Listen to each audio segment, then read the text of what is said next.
Good evening to Kwaniriza Nyoko Junction Ogambo Che Jodi Jesses Dokwango Chirava. We're hoping that you're doing well. Eranga, you feel blessed in every bit of life. If in case you're not feeling well, we love you. And Sumakula and Pavin, think of us as your friends, personal dear friends. Well, our question of discussion today is, when should a parent let go? And just say, Mwana wango kuse. And just let go in everything, financially, emotionally, punishments. When should a parent let go? At what age? Hi, Sue. Hi. How are you? I'm good, thank you. I love yellow. It's my favorite color. Oh, you do? Mukama atukumye tuli bulungi. Zalwa bintu bennakoma okwogera kati obeera bulisawo gampa vin you smart paka ojja kowa nabo omudali omukuufu gwe nagulabye dda bulijjo noonya chain bwetyo kati njirabye gye nnina ogigula ajja kakusiga ono just ofuna time nojja nga ali mu studio nga pavini ngolabika bulungi pavini How are you, Pavin? Good. I love your nails. You guys, mwandi mfattemu break. Kala nungi kati nze sobola engalo zange enzirugavu njalabika bulala. But they look nice as well. Thank you. Lugalo wange nabuluma buli awo. Parents letting go. So when should a parent let go? Let people understand that there's a very, very strong bond, which many times we don't have much control over. The bond between a parent and a child, and letting go is not one thing that can easily come by.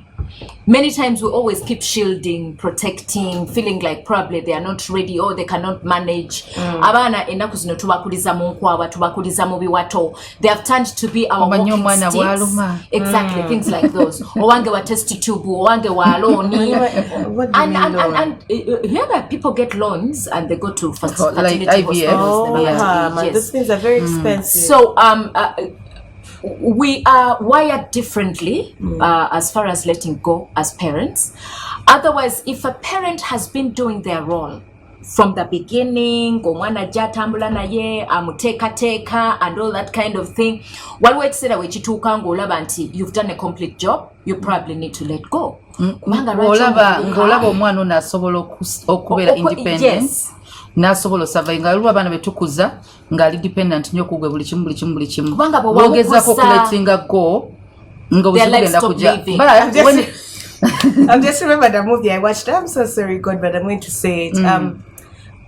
This boy grew up having a sexual attraction towards his mom, and it was a movie. Thank you, Jesus. I know, but do you know movies are based on true stories? Exactly, but the reason was the mom was a professional swimmer. She was always in costumes at home practicing. So for him, he grew up knowing that that's what an ideal woman should look like. And you know, moms always cuddling her, cuddling the boy. Bichi chokanga jukida olimu costume. Katimbo, there is a time they had that the other family was messed up. I'm going to tell the people the title of the movie, Bajira, because you learn a lot. They reached a point of breaking, so they called a professional, Auntie Sue. Najana batulamo, nabagamba, what is it? Like, communicate to each other. There's so much anger, there's so much going on. So much was going on. Omuwala nagamba, you're pretending you think I don't know that you have a crush on mom. I was hoping everyone would say, what? And everyone was like, yeah. Even the mom was like, yeah, there's a time I was putting him to sleep. Mboba, he was tired and I felt an erection. How would you keep quiet over something like that? As a mother. Putting who to sleep? The big boy. The big boy to sleep. Kati. Big boy yes, 10 years. Olaba time wetuuka netugamba bataata baletinge go of their daughters. Yeah. Time wetuuka netugamba bamaama baletinge go of their sons. Kubanga omwana ono, we are all born sex animals. Anything ekintu ekikako kyonna kijja nechiku I'm not an animal. I'm not an animal. Okay, we are animals. We are we are not. Yes. Okay, no, fine then. I'm not. So you are nze chechiri chengambye Chibidyo tugenda tutambula waliwo okugwangana mu kifuba ne mutabani wo nga muto nga they still need that shield. So when can you start letting go so that you don't bring your body closer? Well, personally, what I agree with and what I'm going to practice and what I'm going to do, irrespective of what the world says, you never let go of your child. You just readjust. You just change the parenting mode. You get at every stage that you reach on no manyet kakati kamuleke ndabe bwana bera ebyo bigundi ebinyonyi babita batya egos like zizala kati wobo tusokubuka nga wetisa kikwata ne kikanyuga until you figure it out. I'm always telling people I believe kids are their own individuals and people are like hey bichogena mukoze chejo. I wasn't raised like that. My parents were both ever working. So you have to man up. I was in boarding school, Budo Junior Kabinja, in the P1. I saw all kinds of animals. You people, Nganimuto, Nzuyo Zefka, come on.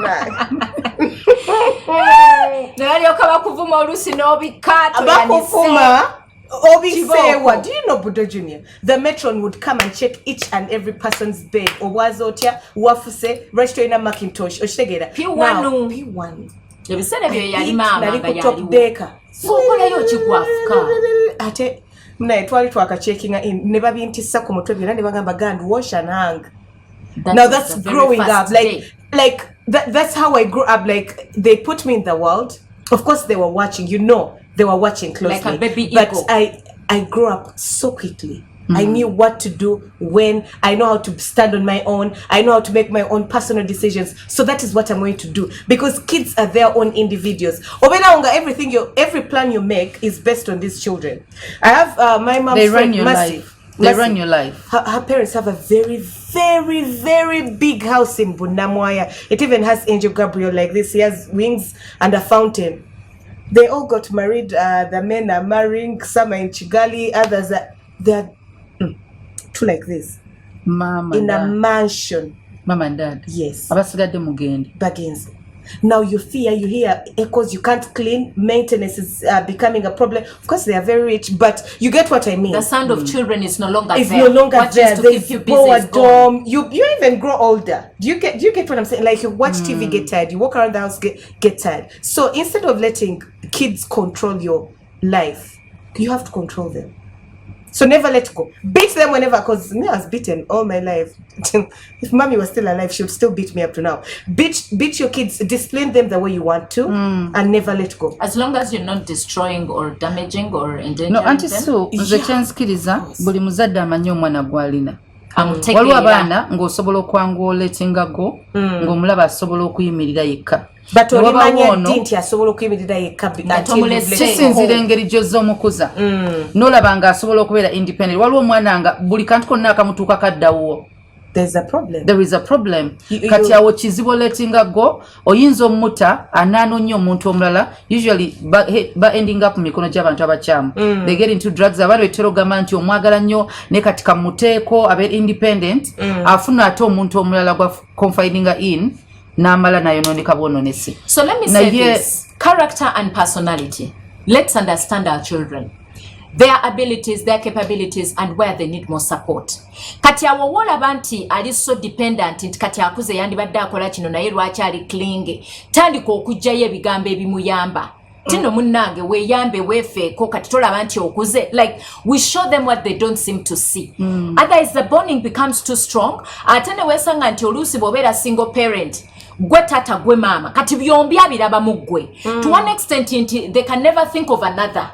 Kati in that process, funayo koba father role model. Bamutekemu eri element ya tata gye yandibadde amuteekamu. Oba element ya mama ataliiwo. Omwana at every stage we should let go a little bit. Okay, maybe not let go, but let loose.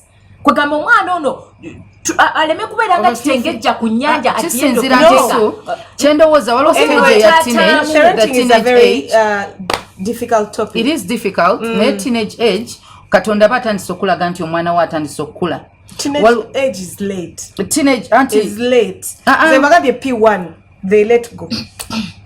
Auntie, they let loose. They didn't let go. They gave up on me. They let loose. No. They let go. They didn't give up. They didn't. They let go.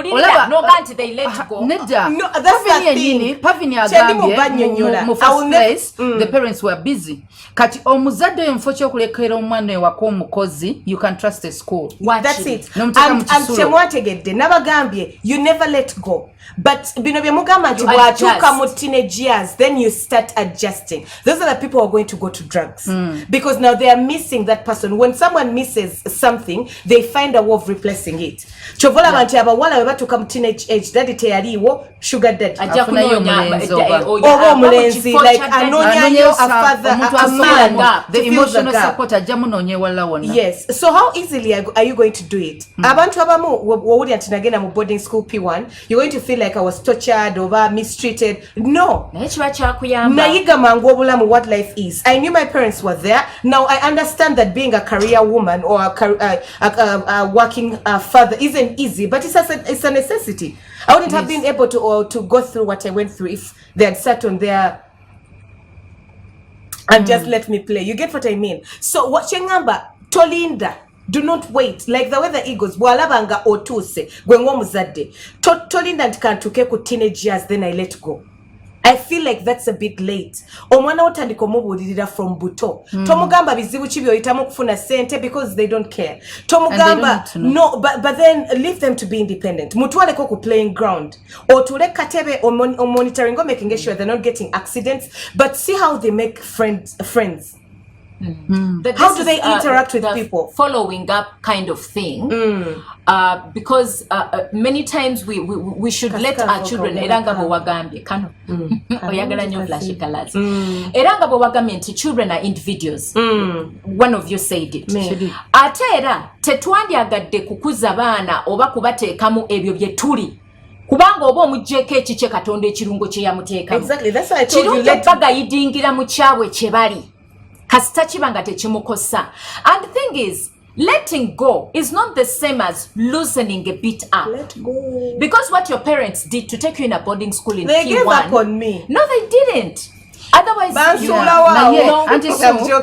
kind of let loose. Waliwo testing the waters. Ngeri mungeri jo relating amu n'omwana wo, omwana omulenzi nga atuse walachi ngambe nnyo teenage age.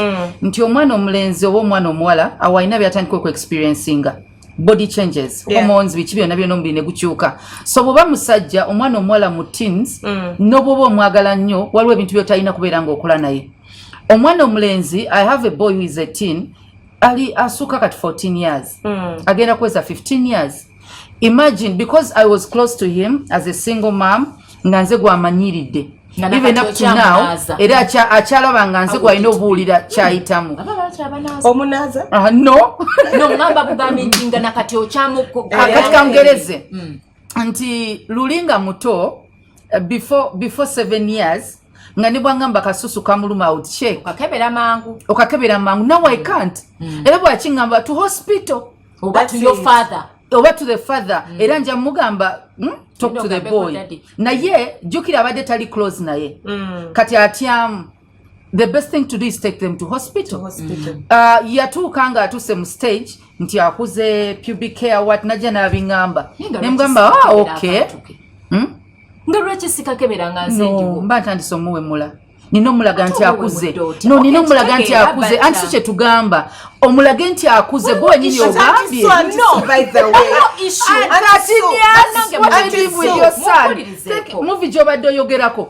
Ati so, at 13, exactly, at 13 omwana afuna erection. Sigenda mukwatako. How are you going to check it? Akantu keye kenyini ndabe. Then ndabo baketaga. No, it's a touch. It's a touch. What if you react to that touch?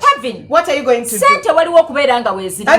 Ngoyineza ezeddwaliro. Answer my question. These are hands. What are you going to do? Ngambye sigenda mukwatako. Ogenda kwata akantu ko wa wazimbye ndabe. Ati wabanga mulimu lamu. Ngoyagala kunyiganya olaba Auntie Sue goli musawo akatulwacho mukebera Auntie Sue mwana gambye Auntie Sue kakugereze Auntie Sue kati kakugereze Auntie Sue let me explain this to you ogendo swalire allow me to explain waba kyali muto Pavini agambye otandika ku stage ya wansi omwana namuyigirizanga muto bwanaaba nawe bwatuka ku stage nga akula nga agamba mami wagamba nti omuntu wabafunya akazimba afuna cancer now tests ze ziri munda mu scrotum zino kubanga azifiringa yenga loza cancer kati wangamba ina kazimba mukwateko munyigenda munyonyole I feel like these are the normal chokwata kole how they grow. How are you going to check nagambe nina kalam this is a boy no zomulambika bwe mukuleteranga professional it's okay that's now different. Away from me nkuleteddenga professional now this is the mother. It's not okay. This is the mother. Kati nebono omulete professional mukazi. It's okay that is a professional.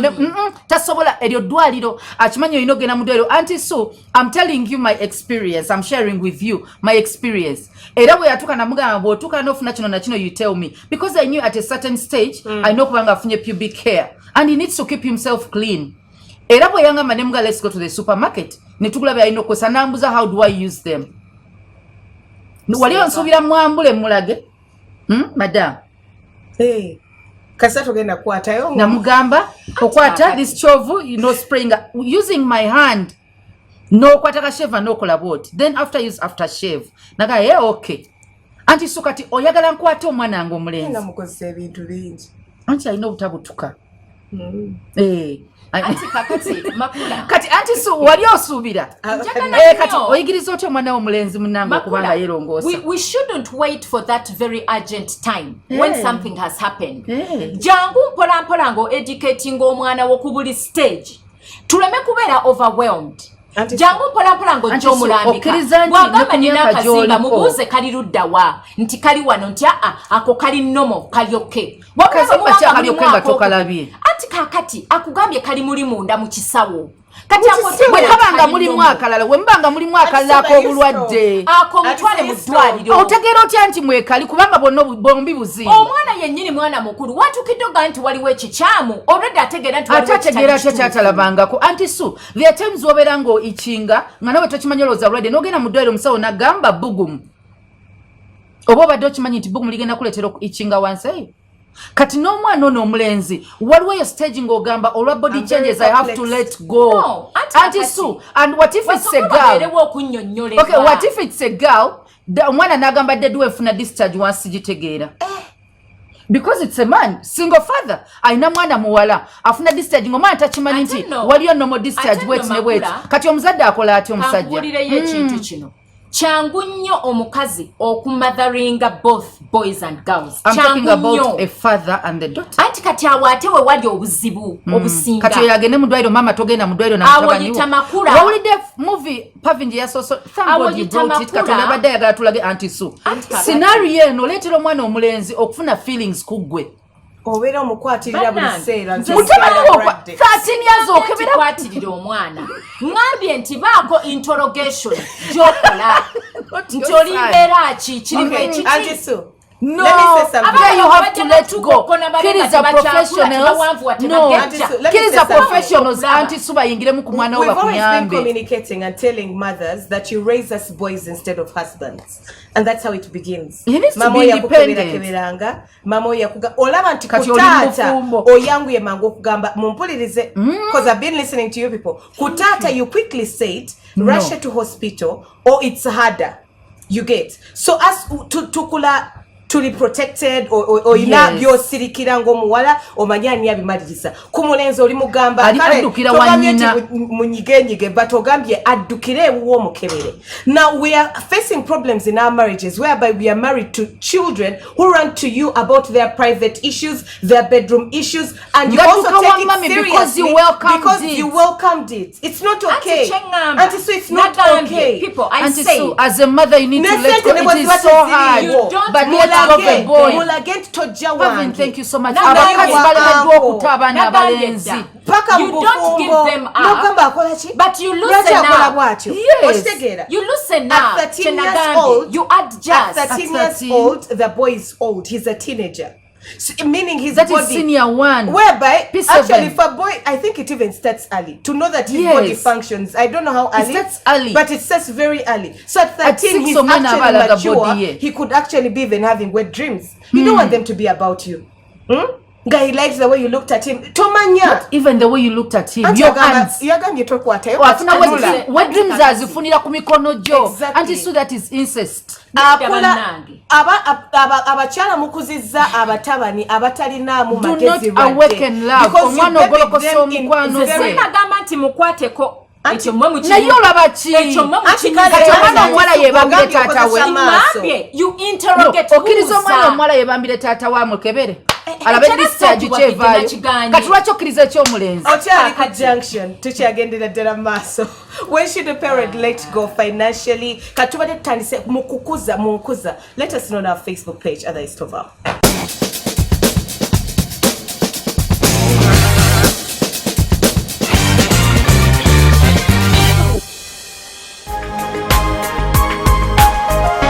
Soul Television, Femunyo.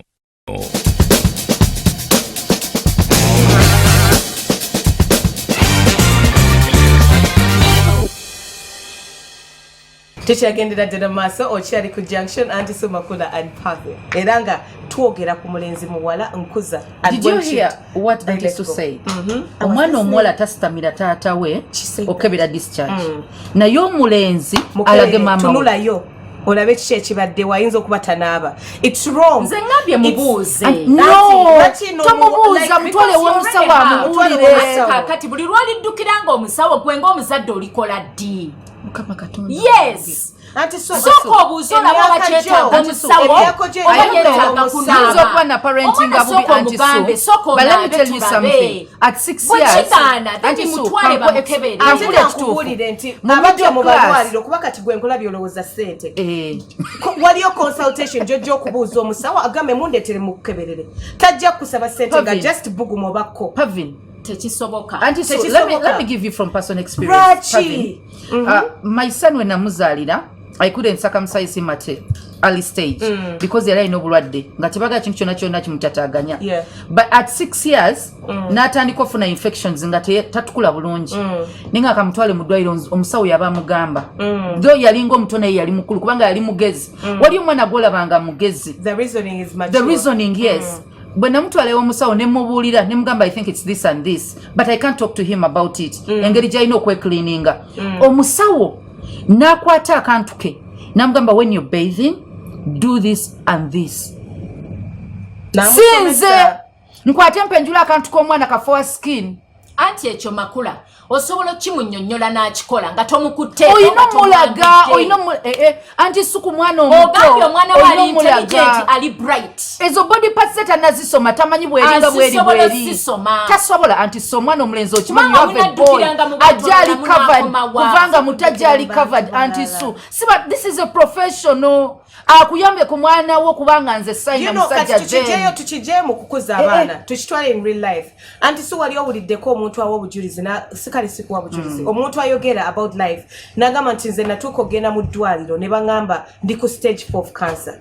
Do you know why? Kuba buli we yakeberanga lamp nga kino kinyuse kiri nomo. How are you going to know? You can't know. There are some issues that if caught earlier could be solved.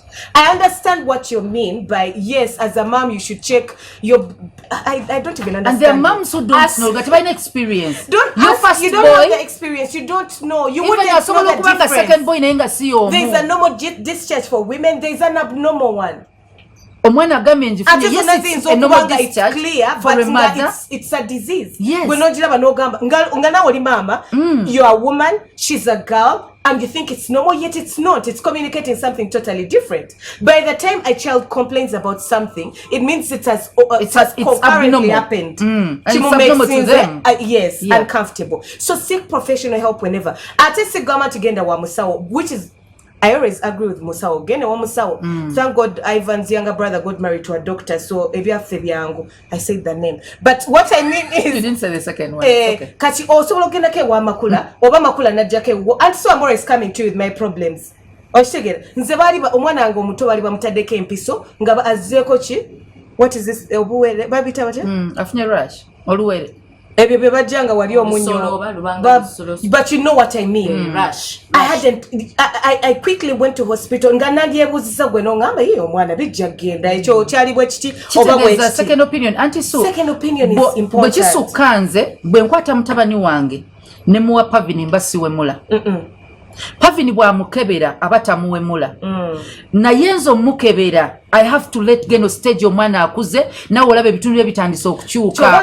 He's now a man. Mubasenga ne bakojja. Kuba maama nagende wasenga wange nga ndi mu pifo. Pifo, Auntie Sue. Pifo nga bantwala. To do what? Let me tell you, nga ngende wasenga wange. Ngagenda nkola ebintu nga sobola kutambula the next day. You know, you're a Muganda woman. Nga Pavi. I know. Now I couldn't walk. Nenkaba. Nenkaba Auntie Sue. Sengange ku makyabo yakero ogenda mu nnimiro. Nekwata ssente. Zenyini zenabu. Neninya taxi ng'abeera mbiko. That is Ginger Road. That's far. Neninya nenzire waffe ekyebando. When I was so close to my dad.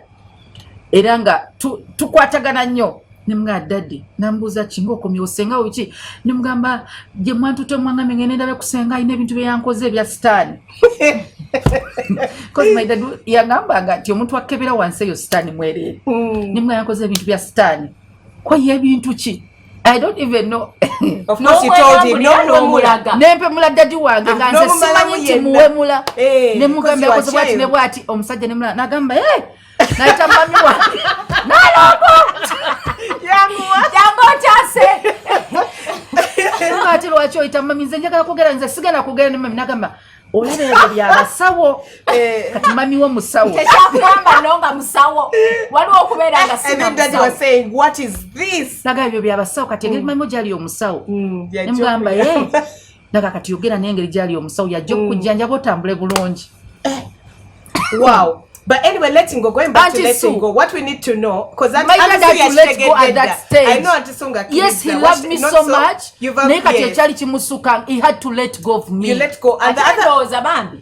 Weyambula kiryana we seyambula nabimugamba bugambi wabimugamba bugambi badde manyi wakola hey kati ninozo nedda nali bankusa bulungi naye nga nali njogera naye n'obyogera bwe bityo. Well, another point at which a parent should let go is if you're living your situation is bad, close to violence.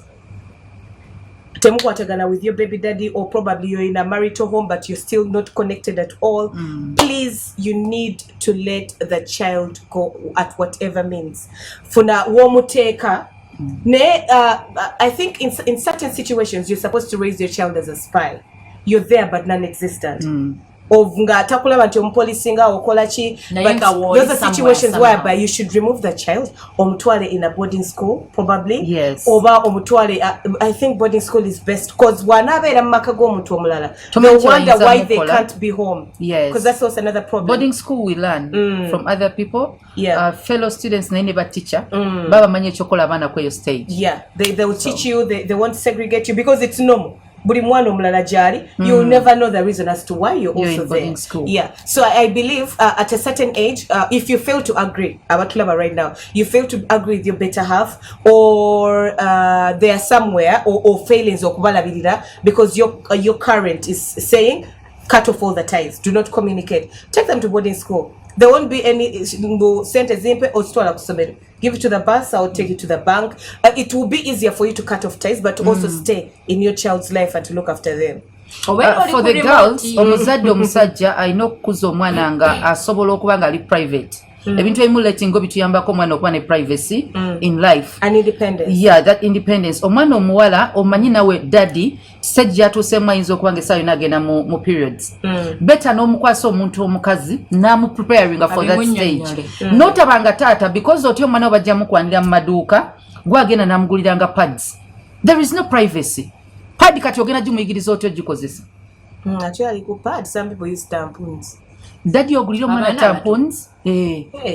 Tebakimanyeyo nti ebyo tebamenya virginity zaabwe nogimenya giveeko buli ssaawa liyo akantu akamuli mu magulu ate n'akamuli mu magulu anti buli lwe kamunyonyogera mutabuka in 1 second. You come from 0 to 100 real quick. You women are something else. Something that you could have.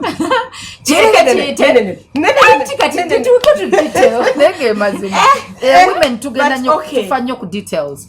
So abazadde abamu oyinza olaba nga ayamba omwana but they need to know that in life oyina bye tugamba this is me now. The person me.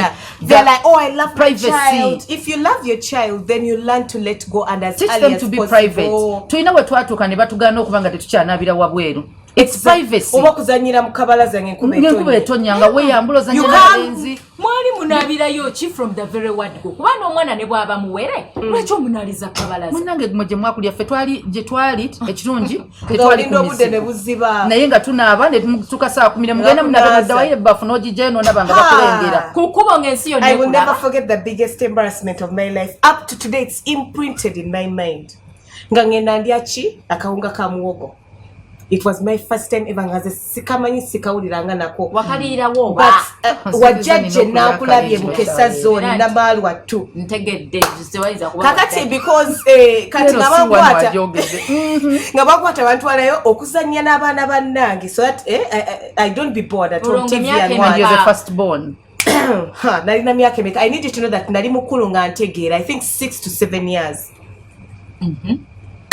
Tuli akawunga ka muwogo ntandika ofuna ebintu binsiibwa mbaga abana kubira mami ngamba mami nfunye eki ndidde akawunga k'omusooli nawasyayi akawunga k'omusooli mami ndidde akawunga k'omusooli ebintu binsiibwa ku mubiri simanyi kikyembadde mami ngagamba akawunga k'omusooli tekalina buzibu obuulidde ka muwogo negamba kamuwogo bamuko kati nga I'm confused. Jajja akola wa mu katale nakulabye mu katale bamukubira ye jajja katale lwakuba she resigned, she's no longer strong enough. Nga bamugamba nti ki omwana afunye ki ebirogologo. I'm learning this later on when I grow up. Now you people jajja nga komawe waka. Do you know what the first aid of birogologo is? Banyiga amenvu nojjamu engoye zonna ne baga kusiiga oba nevu. I remember I was white and some color. Kandi bwere abana benazanyanga nabo round game bonna bonaga batude parents torture us so badly. Now it was very unfair to me that buli adanga uli awe amazabu Brazilian hair twakulabala tawen. Can you imagine? Because at your judges you collect everyone. Back in the day would be like 40. Ngafena tuze kuzanyi. In our home, amaka gali manene gano gamanya ageddaye nga bana obyalo byonna abagundi baveno ne bajja ne bazanyo ne basambira mukunganirawo. Okay, naine ekyejo because P6 ngafuka ku buliri. Dadi wange. Twali tulya bulungi nga tulina ofuka ku buliri. Okwebaza abazadde mulina kufuuyi. Nga ate mami abyoza ngo bajja byoza. Dadi wange ngamba nalekera ofuisa kuli mu senior 1. But Chisulo ne kinzjamu akajanja. At times boarding school lungi. It's good. P6 dadi wange ngamba jamu lekera ofuka ku buliri. Nva kusomera nali health prefect. Choke wako ofuka ku buliri eriyo nkikirira buyonjo. Ate nga afuka wakawuka. Chebando primary. Nga kusomero ndi health prefect nkuba akakindo buno bupina form bwa blue nokakupaka kino ntika maka spine bu socks obusise nva kusomero dadi wange ndozanga no nyengeri jendekera ofuka ku buliri twita kukuba abana bonna balina okujja ne babuuza jjajja banange jjajja oli otya tukabe bati waka ngebikunta yabyanise mu busubi bwati wabire so bise ate nabyanika ye yabyanika tumala mbuuza bunyi nagamba Susan yali amtananta banno bonna bali awo bwomala okolano bemukula ne banno bagende bali emiyembe mumala oyanuleyo ki ebikunta bye mukapa n'oswala natulya nakyawa ddadi nanyigira ddadi neŋŋamba bino ebyani ebyasaamu my brother bayo muto wange ogamba bino ebyasaamu bye bayanise ŋŋamba ebibyo obijjayo walese tobyanise health prefect nga naleka badge ojira obutasoma the next day the next 4 months ng'owulira ensonyi bannanga bazadde mutulekemu there are some things bambi mutuleke waliwo stage emu ng'omwana aswala something that are imprinted in your brain forever you can never let go of that anymore abaana bakutwala ne baku enkera awo wennyini bwe batandika osekera of course okyafuka ku buliri okyafuka ku buliri kyokka health prefect I know enkera nenzira ku ssomero nga siyala nga bandi bane baseka ne mmanya the whole school knows saddamu kwesimbawo kuba prefect obito obiviirako ddala wekaza it did a lot. I think parents need to know kati gwokuba akafaananyi pavinyo omwana awo wewalina akabuto akanene bwe bakwanikira musana weewe I've always had a big stomach. I don't know what's wrong with me. And then pavino olwe bamwanika musana ng'alidde emmere nakkuta ne luzimba ne bamwanika musana ng'atuuyana kogamba nti omukuto gugwemu emmere ono ne vukivuki alya pavini mulya pavini olyaki kale sinyo but I like to eat even if I just taste it like this I'm just always wanting to if the food is good omwana omusiga ota ebirogolo mbadde nina kirakyenjukidde but kamusonyiwe daddy n'ekituteyo ekyo twogera ku privacy y'omwana waliwo times olina otandika ogimuyigiriza ng'akyali muto muyigize responsibility nti yes kibi okukola kino ne toswaza Buddo Junior ne bamugamba omwana lwaki tomugulira kipiira I think he wanted to enter under the ground naye kyeyakola I'll never forget this yajja ne mwami muvawala I know him as muvawala ne daddy ne bambaza omufaliso gwange ekipiira mu kodrango we call them kodrango zaawo wakati buli ng'omufaliso asoma ebigujene ligufulumya lwaki tebakyambaliza munda mu ddo oba ne bakwekako n'osooka oyambaliza mu mmotoka n'olyoka obukomyawo you know what bajjayo ekipiira ku ssomero anti bajjayo omufaliso ne bagwambaza mu kodrango we call them kodrangos obwo obusubi bwe tutayitangamu n'abadde omwendala abatamanyi nti okunkumula ku buliri ekyo nedda kufuka ku buliri kufuuyisa what is it kufuuyisa wakoma ku myaka just call it P okay wakoma ddi okufuka ku buliri I'm not going to say ono wa senior 4 ate kisoboka senior 4 what do you mean wakoma ddi tell us I'm not going to tell you senior 4 I'm not going to tell you okay senior 3 P5 I stopped it. Hold up. Let me tell you my. Oh no. Let me tell you my school history. P1 to P4, I went to Buddo Junior. So probably I peed on bed because I was traumatized. Yeah. You are traumatized. Then it's possible. Then they took me to I was City also Parents. traumatized. When I went to City Parents, I didn't pee to bed. Traumatizing. Kakati wa wagenda Ngatoya nikanakwani katoto sawa. Nogenda wa Buganda Road. Nengera ku City Parents. Say how do you pee So on bed in City Parents? But still, you have to be cool. By the way, now that is the other thing. Now the other thing is abazadde at that age in certain schools that you take your kids, certain schools that you take your kids to, also you need when to let go. Yes. Ng'omuzadde sigamye nti omwana muleke nti agenda kwonooneka nbiki naye waliwo eri parente n'obanga ogamba ngenda kekereza omwana kamupaki njokye lumonde ajja kumutwalirizaako ttaamu omwezi ogusooka be fair kuba bw'oba afune za school fees gula hardcorn gula emberenge nazo muziga y'ennaku zino n'ebinyoobwa anti kati that's why I'm saying I'm comparing lumonde to mberenge kati oba oyagala akukolere kyogende ku ssomero if you pay the school fees give me the money neeyiye kale genda ku kantini osasule z'olinawo muganda onoolyangako anti su leka nkusibirira amenvu ebikajjo n'effene kubanga bya mugaso At schools people go to these days they eat balanced diet. Anti so my mom was a bit more exposed to daddy wange breakfast. Anti so mami wange yali more exposed to daddy wange. Mami wange bali bantwala mu kisiro mu senior 2 nagamba temupakingira kintu n'ekyo mumwe sente bwana atuuka eyo ajja tukubira atubulira ebyana bayetaaga naye asooka akozesa ezo sente kantini agule kyana bayetaaga. Mami wange later yagamba nali sagala ogende ku ssomero otwale ebintu nga banno tebabitwala ojja kuswalirayo osooka ogenda olaba embeera ngende ndaba embeera byentuuka eyo mbaga mami mumpeereza ebinyeebwa mumpeereza kino because oba olaba bano bye balina naye omwana omupakingira lumondo omusibye ne mukalagala oba ate nga lumonde muvumbi n'enswa kubanga ewaka azaagala nnyo zino waliwo embise n'enswa. Do you know that children can laugh at you for forever? Me being children. ate abaveeruweero baagala enswa akaloddo. What's that in there? Nkamanyi akaloddo. What's a kaloddo? Kawooma. What is it? Bakola mu sukaali ono asembe waliwo ebintu bye bajjamu nga babikolamu n'omwenge walagi ku end naye nga kaloddo abasukaali ono nga yeekutte ekitole bwe bati ngaliyo entungo.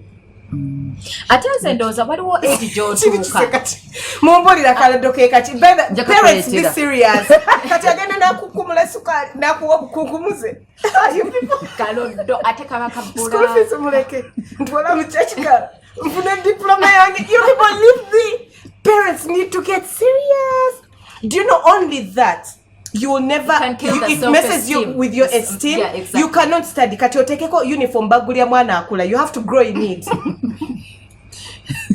Now gato otambula oti parents may look at me and think I'm unrealistic, but nabwe mu planning ng'abazadde oshegera oba yingira mu kibiina kikuyamba okusavinga oba funa akabox mutekanga sente ugambe mwana wo agenze mu ssomero wadde oyambye sente ozinonyeza kkiriza nti omwana akuze omuzadde tukimanyi toli born mu generation kakyalimu eyo envelope yo waliwo kye tukkiriza essaawa zino nyinza okuba nyinza olowooza nti nsobola okwambala n'ennyuma nga sinagenda ku ssomero ly'omwana wange era nsooka mubuuza nzija ku ssomero nti ye nzije ddi nja ku lunaku bwe luti ne bweruti nzije nga nyambadde ntya omanyi mami ku ssomero lyaffe bakola kino nekino tebakkiriza yambadde bwati tebakkiriza tojja ne gundi kati waliwo omukwano gwange gwe nalina omulenzi nga yasiba enviri is my friend nangamba tojja naye ku ssomero bwe wanojja naye ngenda swala ate bagenda muganira ne ku gate tebakkiriza abasajja basibye enviiri. Well, okyali ku junction tukyagendera ddala maaso era nga twogera on letting go. When should parents let go? Toval.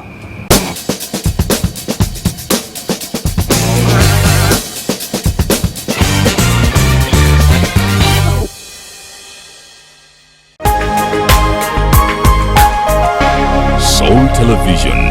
Femunyo. Or if you're single, marry another wife. Ate ng'okwanira ne mu nnyumba ya kitaawo boys quarter. That boy is actually living a life of a father.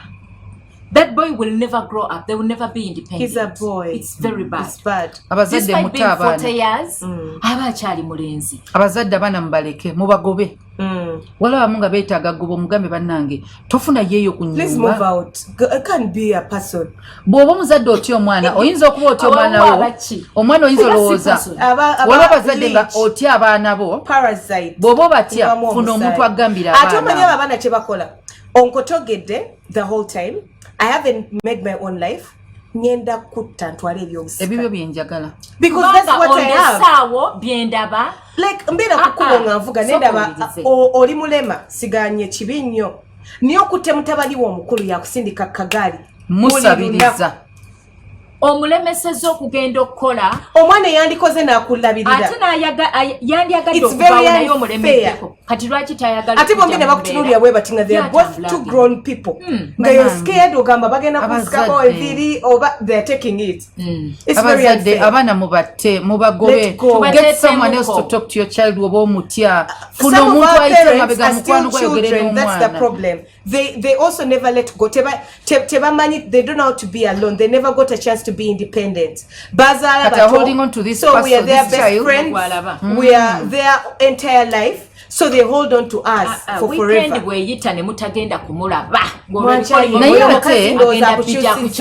Abazadde b'ennaku zino basinga oba nabyo abazadde muyigeeko nga holiday time omwana omwejjako otandika okumanyira okubanga twala wali safe though. Of course omutwala wali safe either ba relatives oba abantu bomanyi bonna buli muntu abamanyi Disneyland or something you people can have to be a church galo ne church boy yatandise kate bakolere be bakola ate even that talk Disneyland nengeri gy'okyogedde but anti so wali abazadde nga bambi embeera gye tuba tuyitamu etulowooza nti abalaba onoona ng'etulowooza nti abalaba eraga bambi sikweraga balina mangu oli ne bwajja ng'akuwubira kisumuuzo ky'emmotoka you be unbothered ate ne woba you can't afford bambi embeera y'omutima kale bampeereze I show them live you get over spoiling it but you get what I mean ogama makula omanyi obanga abange tebalyangako ku baga sagala batuke campus bakole malo you get wewe bintu ebitengula omwana emmeme ne bagamba nti nze yangulidde chapati next tugenda nagamba mbunzigulewo skirt nogamba chapati olaba Pavin as a parent a chapati ku chapati ebimu byatandisa church girl ye exposure abana okubanga bamitinga kabana banaabwe ne batambulekoko waliwo twatwalako abaana out nga kyakyo netugenda netubeerayo for a day just it was a day like picnic netulya ne baleeta ebintu byonna byonna ngaomwana ebimu tabirabangako nga tabiryangako tabirabanga nako netufuna omusajja ateekawoko waliwo ice cream nga na ice cream amukayanira ayagala kulya obuntu butaano azimba olubuto afune diarrhea nemugamba bulye agenda omumala obulya nga talina wateeka mmere anzikuse ate enkoko kale enkoko kanji parking bambi ng'omwana yes and those are the people because bwemuba batuwa muntu wene sente zaabyo muntu wene sente zaabyo tosirika Pavin nga tomuwadde sente zibigula ate. No, me, I have money. But they'll never judge another. Do you get what I mean? Chiringa kubanga is coming this holiday. He's coming holiday. Balete even Joshua. Queen Joshua bana. Mulete. It's an angel. Bonna balete chichi. We have rooms. But chichi ngamba nti otuka mu kifo where you will not judge a person. Ngo mutu wagamba ti Pavin. Oba kino bakikola batya kuba waliwo yakuyamba nakulaga ice cream oba nakulaga njogedde mu byokulya the first time I was on a plane you know the seat belts are kind of different from the normal seat belts but nze ndi muntu omuyiga amangu okitegera nga you see how they do it so that but osobola okusanga omuntu naseka busesi because for them they were protected in their own life of having tamanyi not to have or not to know. Now those are you don't want your kids to also be raised like that. Kuba bava mbuto ngalaba bana banne namusomesa no the bicycle you ride it like this. Akula muyambi akula ali selfless. True. Akula ali selfless. Abantu bonna bolabanga confidence na esteem bana waliwo ebintu ebimu nga because tebalina exposure mala bo benyine batandika okutya okubeera mu bantu abali exposed opportunities ezimune mwana wange mikwane yajimule ngatyayo we should be more helpful, more supportive, and this is what we should also teach the children because now there was a first time for you to learn that and if you didn't get an opportunity to be exposed to something like that you probably even up to now you wouldn't really know. We should avoid judging other people you know because there's something that the person you're judging knows that you do not know so much. There's always something another person will know better than you. Abazadde omwana wo bw'oba okyali mulamu omwana wo muyigirize nanyigira mami wange sagenda ku orientation nga nyingira campus nengenda first day ngenze for lectures ngenda kulumumba abalenzi ne bansalako ne bakwata not rape tebamukwata ne bajja ne bamuwetoolo ne babuuza ogenda wanti kusoma babuuza ogenda somerawo bakumanya oli first year baba bakulaba oba otonya n'okutonya ne bandagirira mu dining yaabwe nga gyogenda okusomera mulumu manensikirira obudana nga ndabalenzi amangenda otuukayo mukama byonna ne binsekerera eyo first day saasoma kasa tebakukwata nafuluma n'amaziga nga gampi ate ku makyoko obadde ku junction tubagala nnyo we appreciate you take it to our Facebook page and let us know when should a parent let go otherwise until next time tubaakumunyo bye bye